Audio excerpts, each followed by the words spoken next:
నమస్తే సార్ శివశంకర్ రావు గారు. నమస్తే అండి. సార్ మేము పిలవగానే మా పాడ్‌కాస్ట్ ఇచ్చేసినందుకు మీకు ప్రత్యేకమైన ధన్యవాదాలు సార్.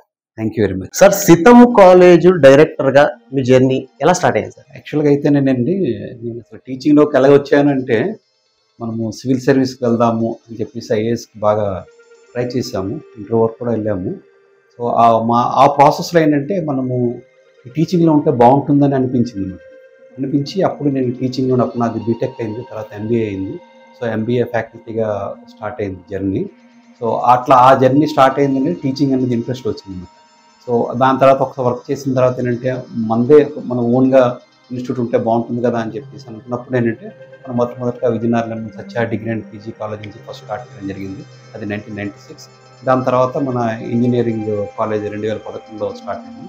రైట్ ఫ్రమ్ స్టార్టింగ్ నుంచి కూడా నేనే చూసుకోవడం అట్లాగా డైరెక్టర్ గాను ఈ ప్రస్థానం స్టార్ట్ అయింది. అంటే చెప్పాలంటే నా 1993లోని నేను ఈ టీచింగ్ ప్రొఫెషన్లోకి వచ్చాను. 2025 అంటే చెప్పాలంటే మొత్తంగా 32 years జర్నీ. అసలు కాలేజ్ స్టార్ట్ చేసినప్పుడు మీ విజన్ ఏంటి సార్ అసలు? అంటే మనకేంటంటే ముందు నుంచి మన టీచింగ్లో ఉండడం వలన స్టూడెంట్స్ ఇలా ఉన్నారు, కాలేజ్ ఇలా ఉంది, కాలేజ్ మేనేజ్మెంట్ ఇలా ఉంది. అలా కాకుండా అంటే మనము కొన్ని ఐడియాస్ అంటే మనకు కొన్ని ఐడియాస్ ఉంటాయి. అంటే స్టూడెంట్లో కాంపిటేటివ్నెస్ తీసుకురావాలి, ఒక రెస్పాన్సిబిలిటీ తీసుకురావాలి, ఒక డిసిప్లిన్ తీసుకురావాలి, ఒక దేశభక్తి పెంపొందించాలి. ఇట్లాంటి ఆలోచనలతో మనము ఒక కాలేజ్ స్టార్ట్ చేద్దాం. అట్లాగేంటంటే మా సిస్టర్ డాక్టర్ కొత్త ఝాన్సీ లక్ష్మి గారు, బ్రదర్ల సత్యనారాయణ గారు ఫస్ట్ ఒక డిగ్రీ కాలేజ్ స్టార్ట్ చేసినప్పుడు ఆ స్టార్టింగ్ నుంచి అంటే 1996లో మనం స్టార్ట్ చేసినప్పుడే అప్పుడే మనకి ఏంటంటే ఎన్సీసీ ఎన్ఎస్ఎస్ స్టార్ట్ చేయడం జరిగింది. ఈ ఐడియాస్ ఉండడం వల్ల ఏంటంటే అప్పట్లోనే మాట ఎన్సీసీ ఎన్ఎస్ఎస్ స్టార్ట్ చేయడం జరిగింది. స్టార్టింగ్ నుంచి ఉందా సార్ మీ కాలేజ్లో? కాలేజ్ ఉంది, ఎన్సీసీ ఎన్ఎస్ఎస్ అప్పటి నుంచి ఉందన్నమాట. ఓకే. సో దానివల్ల ఏంటంటే ముందు నుంచి ఒక ఐడియా, తర్వాత ఏంటంటే మనము ఒక మంచి పర్సనాలిటీ డెవలప్ చేయాలి పిల్లల్లోని అని చెప్పి స్టార్టింగ్ నుంచే కూడా ఏంటంటే ఓన్లీ అంటే ఒక లెసన్స్ ఒకటే అంటే పాఠ్యాంశం ఏమన్నా సిలబస్లో ఉందని కాకుండా ఎక్స్ట్రా కరిక్యులర్ యాక్టివిటీస్ ఎన్సీసీలో పార్టిసిపేట్ చేయాలి, ఎన్ఎస్ఎస్లో పార్టిసిపేట్ చేయాలి, ఇలా గెస్టులు తీసుకురావాలి, పాపులర్ పర్సనాలిటీస్ వాళ్ళెవరు ఎస్పీ అవ్వచ్చు, కలెక్టర్ అవ్వచ్చు, ఐఏఎస్ ఐపీఎస్ ఆర్ ఒక పర్సనల్ డెవలప్మెంట్ ట్రైనర్స్ ఆల్రెడీ ఒక సక్సెస్ఫుల్గా ఒక ఆర్గనైజేషన్ రన్ చేస్తున్నారు, ఇండస్ట్రీ రన్ చేస్తున్నారు, వాళ్ళు మనం తీసుకొచ్చి మాట్లాడించడం. ఎందుకంటే ప్రాక్టికల్గా ఎలా ఉంటుందంటే అండి థియరీ ఒకలా ఉంటుంది, ప్రాక్టికల్ ఒకలా ఉంటుంది. అవును. సో ఎవరినైనా మోటివేట్ చేయాలి అంటేనేమో ఆయన్ని తీసుకొచ్చి సపోజ్ నువ్వు ఐఏఎస్ అవ్వాలని ఒక ఐఏఎస్ని తీసుకొచ్చాను ఐపీఎస్ అవ్వాలంటే ఆయన చెప్పారంటే బాగుంటుందని. అవును. అట్లాగే మటు we are trying to be different. స్టార్టింగ్లో మేము చూసాము అది చేస్తున్నప్పుడు అంటే చాలామంది ఏంటంటే దాన్ని ఇదెందుకు సపోజ్ మనం ఒక ఆఫీసర్ని తీసుకొచ్చాం ఆయన ఒక గంట సేపు మాట దాని బదులు మనం క్లాస్ చెప్పుకుంటే బాగుంటుంది కదా అన్న ఉద్దేశంతో ఉన్నారు. దాని తర్వాత మళ్ళీ మా స్టాఫ్కి అలవాటైంది, మిగిలిన వాళ్ళకి అలవాటైంది. దాని తర్వాత మిగిలిన కాలేజెస్ కూడా ఇలా చేయడం మొదలుపెట్టి నౌ అంటే whatever I thought previously now most of the college they are now మిమ్మల్ని కాపీ చేశారు అనుకోవచ్చు. అంటే I'm more happy. Okay. Present demand ఉన్న కోర్స్ ఏంటి సార్?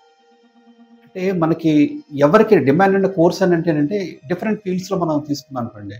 ఇప్పుడు ఇంజనీరింగ్ తీసుకున్నారనుకోండి, రైట్ నౌ అయితే మాత్రం ఆర్టిఫిషియల్ ఇంటెలిజెన్స్ బాగా చెప్పాలంటేనంటే బాగా కుమ్మేస్తుంది చెప్పాలంటే. అందరూ ప్రతి ఒక్కరు కూడా they are going for this AI and all. మామూలుగా మా కాలేజీలో అయితే ఏఐ ఉంది, రెగ్యులర్ సిఎస్సి కూడా ఉంది. బట్ అంటే పీపుల్ ఆర్ ప్రిఫరింగ్ ఏఐ అంటే ఇది త్రూ అవుట్ ది కంట్రీ అట్లాగే ఉంది. But at the same time నేను చెప్పేది ఏంటంటే ఏఐ సిఎస్సి బాగా ఉన్నా కూడా at the same time core branches కూడా చాలా చాలా ఇంపార్టెంట్. ఒకటి ఇంపార్టెంట్ ఏంటంటే చాలా మంది నవడేస్ ఏంటంటే కోర్ బ్రాంచెస్ వెళ్ళటం లేదు. అంటే సివిల్, ఎలక్ట్రికల్, మెకానికల్ ఉంటుంది ఇలాంటి బ్రాంచెస్కి వెళ్ళటం లేదు. అందరూ ఏంటంటే ఒక వేలం వెర్రిగా కూడా అందరూ కూడా సిఎస్సి వైపు వెళ్ళిపోతున్నారు. ఎక్కువ మంది చాలా వెళ్ళిపోతున్నారు. అవును. సో దాని ద్వారా అంటే మనకు విపరీతమైన షార్టేజ్ మనకి ఉంది.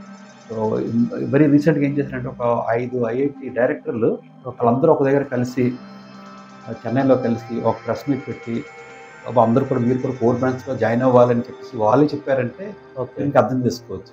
మన తెలంగాణ ముఖ్యమంత్రి రేవంత్ రెడ్డి గారు కూడా కోర్ బ్రాంచెస్ అందరూ జాయిన్ అవ్వని ఆయన కూడా పిలిపించారు. Shows the seriousness. సో నా యొక్క రిక్వెస్ట్ కానీ సలహా కూడా ఏంటంటే computer science it's important, at the same time core branches కూడా చాలా ఇంపార్టెంట్. ఈ డిఫరెంట్. సో కోర్ బ్రాంచెస్ కూడా తీసుకొచ్చి మంచి అవకాశం ఉన్నాయి కాబట్టి నేను సలహా ఇచ్చేది అంటే స్టూడెంట్స్ అందరికీ కూడా మాత్రం కోర్ బ్రాంచెస్ కూడా కన్సిడర్ చేయండి, మంచి ఆపర్చునిటీస్. సార్ ఇంతమంది విద్యార్థులు కూడా మీ దగ్గర చదువుకుంటున్నారు, మీ విద్యాభ్యాసం ఎక్కడ జరిగింది సార్? నాదైతేనేమో మా ఫాదర్ అయితేనేమండి పోలీస్ డిపార్ట్మెంట్, ఆయన సబ్ ఇన్స్పెక్టర్గా స్టార్ట్ అయ్యారు. తర్వాత అల్టిమేట్గా additional SP and then Srikakulam in charge ఎస్పీగా కూడా చేశారు. పోలీస్ డిపార్ట్మెంట్ బాగుంటాను. సో ఫాదర్ ఎక్కడ ఉంటే మాది అక్కడ మాట. స్టార్టింగ్ ఎన్ని ఎలిమెంట్పేట అని చెప్పి పార్వతీపురం దగ్గర అక్కడ స్టార్ట్ అయింది. తర్వాత పార్వతీపురం, ఎలిమెంట్పేట, విజయనగరం, వైజాగ్, విజయవాడ, ఇట్లా డిఫరెంట్ ప్లేస్ ఏపీ అంతా కూడా. నాన్నగారు ఎక్కడ ఉంటే అక్కడికి అలా చేయడం అట్లాగా మనకి జరిగింది. మనకి సార్ ఒక విద్యార్థికి క్రమశిక్షణ ఎంత అవసరం సార్? నన్ను అడిగితే అండి చాలా చాలా అవసరం. నేను చాలా సెషన్స్ కండక్ట్ చేస్తాను. అందులో స్టూడెంట్స్ని అంటే మనము మంచిగా అవ్వాలి, డెవలప్ అవ్వాలి, సక్సెస్ అవ్వాలి, ఏ ఒక్క సింగిల్ ఫ్యాక్టర్ చెప్పాలని చెప్పి నేను ఈ సెషన్స్ కండక్ట్ చేస్తాను. ఇందులో డిఫరెంట్ చెప్తుంటారు. మనకి కన్సిస్టెన్సీ ఉండాలి, క్రియేటివిటీ ఉండాలి, ఇంటెలిజెన్స్ ఉండాలి, రకరకాలన్నీ చెప్తుంటారు. ఫైనల్గా మాత్రం నేనైతే కంక్లూడ్ చేసేది మాత్రం అంటే మీరు కూడా అన్ని కూడా అడిగారు సార్, ఒక్క ఫ్యాక్టర్ ఉండదు, దానివల్ల మనము లైఫ్లో సక్సెస్ సాధిస్తాం, పీస్ఫుల్గా ఉంటాం అంటే ఒకటే క్రమశిక్షణ, డిసిప్లైన్. సో దానికి తెలుగులో అంటే చాలా డిసిప్లైన్కి తెలుగులో అయితే చాలా మంచి అర్థం ఉందండి. అంటే క్రమశిక్షణ, అంటే క్రమశిక్షణ అంటే ఒక పద్ధతి ప్రకారము శిక్షణ తీసుకోవడమే డిసిప్లైన్. కానీ అంత శిక్షణ తీసుకుంటే శిక్ష కూడా ఉంది. సో అందుకేంటంటే మనం అదే పనిగా ఒక పని చేయడానికి మనకి ఇష్టపడదన్నమాట. ఫర్ ఎగ్జాంపుల్ ఉందనుకోండి, లెట్స్ సే మనము జిమ్కి వెళ్దాం అనుకున్నాము, ఎన్రోల్ చేసుకున్నాం, 1000-2000 ఇచ్చి జిమ్కి ఎన్రోల్ చేసుకున్నాం. ఒక 2 రోజులు వెళ్ళాం, 3 రోజులు వెళ్ళేసరికి బద్ధకం చేస్తాం. సో బద్ధకం వచ్చినా కూడా ఆ పని చేయాలని మనకు అనిపించట్లేదు, అయినా సరే చేయడం డిసిప్లైన్. దట్ ఈస్ వాట్ క్రమశిక్షణ. ఎవరు మనం డిసిప్లైన్డ్గా ఉంటే మనం లైఫ్లో చాలా పైకి వెళ్తాం. నన్ను అడిగితే మాత్రం క్రమశిక్షణ విద్యార్థులకు ప్రతి ఒక్కరికి, మీకు నాకు ఎవరికైనా కూడా, ఇంక్లూడింగ్ ప్రైమ్ మినిస్టర్, ప్రెసిడెంట్ గారు, అందరు కూడా డిసిప్లైన్ అనేది చాలా ఇంపార్టెంట్. సార్ కమ్యూనికేషన్ స్కిల్స్ ఎంతవరకు అవసరం? ఇప్పుడులో అయితేనండి, మా కాలేజీలో జరిగిన దాని ప్రకారం నేను చూస్తున్నాను, రెగ్యులర్గా ప్లేస్మెంట్ డ్రైవ్స్ అవుతాయి. జనరల్గా ఏమవుతుందంటే డ్రైవ్ అయిన తర్వాత హెచ్ఆర్ టీం వస్తారు. 1 or 2 days డ్రైవ్ చేస్తారు. డ్రైవ్ అయిపోయిన తర్వాత ఏంటంటే లాస్ట్లో నా క్యాబిన్కి తీసుకొస్తారు మా టీం. ఆ హెచ్ఆర్ టీము నా ముందు ఉంటారు. నేను అడుగుతాను, ఏంటంటే మీ అబ్జర్వేషన్స్ ఏంటంటే, జనరల్గా ఐఎమ్ వెరీ షూర్, అంటే ఐ నో ది ఆన్సర్. వాళ్ళు ఏం ఆన్సర్ ఇస్తారంటే, సార్ మన స్టూడెంట్స్ కమ్యూనికేషన్ స్కిల్స్ చాలా ఇంప్రూవ్ అవ్వాలండి అని చెప్పి. It is everywhere. అంటే మీరు అడిగితే కాలేజ్ రన్ చేస్తున్న ఎవరినైనా అడిగండి, ఒక సెక్రటరీ, కరెస్పాండెంట్ కానీ, ఒక ప్రిన్సిపాల్ గారిని కానీ, ఒక డైరెక్టర్ గారిని అడిగితే ఇదే సమాధానం వస్తుంది. అంటే కమ్యూనికేషన్ స్కిల్స్ అనేది చాలా ఇంపార్టెంట్ అయిపోయింది. ఇప్పుడు హెచ్ఆర్ వాళ్ళు అయితే అదే ఉందా లేదా చూస్తున్నారు అన్నమాట. ఇక్కడ ఏంటంటే టెక్నికల్ స్కిల్ అనుకోండి, వాళ్ళు నేర్పించగలరు 1 నెల, 2 నెలలు, 3 నెలలు, 4 నెలలు. కమ్యూనికేట్ స్కిల్స్ వేగంగా మనం నేర్పడానికి చాలా కష్టంగా ఉంటుంది అన్నమాట. It takes time. సో అందువల్ల ఏంటంటే కమ్యూనికేషన్ స్కిల్స్ చాలా ఇంపార్టెంట్. అంటే మీకు టెక్నికల్గా కొద్దిగా డౌన్లో ఉన్నా కూడా యూఆర్ గుడ్ ఎట్ కమ్యూనికేషన్ అనుకోండి, డెఫినెట్గా కూడా అంటే your chances of getting selected is more. So పిల్లలందరూ కూడా, అంటే స్టూడెంట్స్ అందరూ కూడా కమ్యూనికేషన్ స్కిల్స్ దానిని మనం ఇంప్రూవ్ చేసుకోవడంలోని చాలా చాలా ప్రాధాన్యత వహించాలని నేనైతే. ఎట్లా సార్ దాన్ని ఎలా పెంచుకోవడం కోసం ఏం చేయాలి?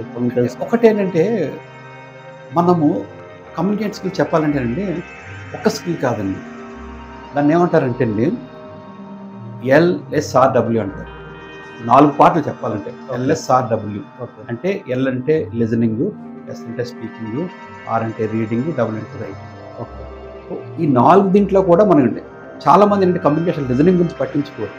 ఫస్ట్ ఏంటంటే if you want to become a good communicator అనుకోండి, first you should become a good listener. చాలా మందికి తెలియదు, నేను అదే స్ట్రెస్ చేస్తుంటాను క్లాస్లో కూడా, యూ లిజన్. ఎందుకంటే అంటే మనం వింటున్నప్పుడు ఏంటంటే ఎదుటి వ్యక్తి మాట్లాడుతున్నాడు, మనం వింటున్నాం అంటే మనకు తెలియని విషయాలు తెలుసుకునే అవకాశం ఉంది. అదే నేను మాట్లాడుతున్నాను అనుకోండి, నాకు తెలిసిన విషయాలే నేను చెప్తున్నాను. సో మనం ఇంప్రూవ్ అవ్వాలంటే మాత్రం ఏంటంటే కంపల్సరీగా లిజనింగ్ స్కిల్స్ ఉండాలి. సో అది ఎల్ తర్వాత స్పీకింగ్ ఎలాగే ఉంది కదా, మనం స్పీకింగ్ దీని మీద కాన్సంట్రేట్ చేస్తాం. తర్వాత రైటింగ్, రీడింగ్, ఇవన్నీ కూడా ఈ 4 స్కిల్స్ కూడా చాలా చాలా చాలా ఇంపార్టెంట్. అందుకే ఇప్పుడు దీన్ని ఏంటంటే ఈమెయిల్ రైటింగ్ అని పెట్టారు. సో రైటింగ్ స్కిల్స్ కూడా చాలా ఇంపార్టెంట్. ఈ 4 ఏరియాలో కూడా చేసుకోవాలి. జస్ట్ నాట్ స్పీకింగ్ స్కిల్ అని కాదు. కమ్యూనికేషన్ అంటే మాట్లాడడం ఒకటే అంటారు, మాట్లాడేది ఒక పార్ట్, దాంతోపాటు మిగిలిన 3 ఏరియాస్ కూడా ఇంప్రూవ్ చేసుకుంటే మాత్రం వాళ్ళు ఏంటంటే ఇక్కడ సెలక్షన్ ఒకటే కాదండి. నేను కమ్యూనికేట్ స్కిల్స్ అంటే నా వరకు చెప్తున్నాను, నా అనుభవంతో చెప్తున్నాను ఏంటంటే మనము ఈ ఆర్గనైజేషన్ లెవెల్స్లోని పై స్థాయిలోకి మూవ్ అవుతున్న కొద్దీ మనకి ప్రమోషన్స్ వస్తుంటే పై స్థాయిలోకి వెళ్తున్నాం. అవును. ఇంకా కమ్యూనికేషన్ మోర్ ఇంపార్టెంట్ అయిపోయింది. స్టేజ్ దాటే కొద్దీ కూడా ఇంకా కమ్యూనికేషన్ important. చాలా చాలా ఇంపార్టెంట్. ఇంపార్టెంట్. ఎందుకంటే మీరు యూనిట్ కన్విన్స్ యువర్ టీమ్. అవును, అవును, సో తర్వాత ఏంటంటే మనము మన మన మన కస్టమర్స్కి మనం కమ్యూనికేట్ చేయాలి, అవును, మన టీం అందరికి కమ్యూనికేట్ అవును. చేయాలి. మనకి అందరి కమ్యూనికేషన్ అంటే ఎట్లా మనం చేయగలుగుతున్నాము ఏంటనేది చాలా చాలా కష్టమైన సార్. సో నన్ను అడిగితే ప్రతి ఒక్కరు కూడా ఎవరు అడగండి అంటే సీనియర్ లెవెల్ ఉన్న వాళ్ళు అందరిని అడిగితేనంటే వాళ్ళంతా చెప్తారు మాట. Suppose you ask about Mukesh Ambani అడిగాను, ఎలాన్ మస్క్ అడిగినట్టు will say that communication skills are very important. నా వర్క్ ఏంటంటే everyday I'm facing this challenge అనమాట. కాబట్టి ఏంటంటే మన కమ్యూనికేషన్ స్కిల్స్ పైకి వెళ్తున్న కొద్దీ కమ్యూనికేషన్ స్కిల్స్ ఇంకా ఇంపార్టెంట్. జస్ట్ నాట్ స్టూడెంట్స్, ప్రతి ఒక్కరికి కూడా కమ్యూనికేషన్ చాలా ఇంపార్టెంట్.